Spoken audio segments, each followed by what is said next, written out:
তারিখ জিয়ার সমাবেশে নুরুল হক নূরের পক্ষ থেকে হাজার হাজার নেতা কর্মী এবং আমি নারী নেত্রীদেরকে নিয়ে এই সমাবেশে হাজির হয়েছি এবং 16 বছর ভোট দিতে পারি নাই, এই বছর ভোট দেব এবং বিপি নুরুল হক নূরের ট্রাক মার্কার ভোট 100% যে জয় লাভ করে সংসদে পৌঁছাবে ইনশাআল্লাহ।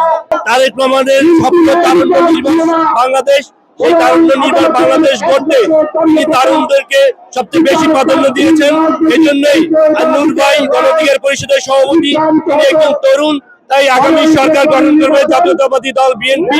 তাই সেই বিএনপি সরকারের অংশ হিসাবে তরুণদের হাতকে শক্তিশালী করতে জনাব নুরুল হক নূর তার সাথে সমঝোতা করেছেন এবং তিনি পটুয়াখালী, গলাচিপা, দশমিয়া 3 এই আসনগুলো ধানের শীষের প্রার্থী রাখেনি।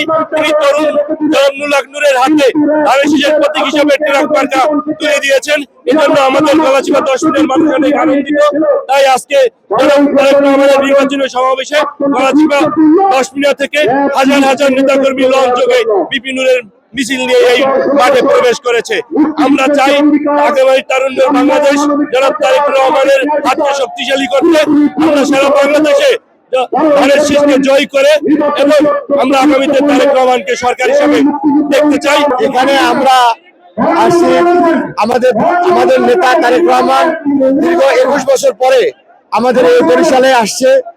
আমরা আমাদের হৃদয়ের মধ্যে যে একটা ঘের প্রতিধ্বনি হচ্ছে তাকে দেখার জন্য, আমাদের চোখ তাকিয়ে আছে তাকে দেখার জন্য। আমরা ইনশাল্লাহ তাকে আমাদের যুগপৎ আন্দোলনকারী হিসাবে যাকে নমিনেশন দিয়েছে আমার আসলে জনাব নুরুল হক নূরকে, আমরা তার কথা এবং তার সমর্থনে আমরা ইনশাল্লাহ তাকে জয়ী করব। ওই আসনে আমি প্রার্থী ছিলাম। আমি জনাব তারেক রহমানের নির্দেশে আমরা নূরের পক্ষে কাজ করছি এবং এখানে আমরা হাজার হাজার নেতাকর্মী নিয়ে এই মাঠে উপস্থিত হয়েছি।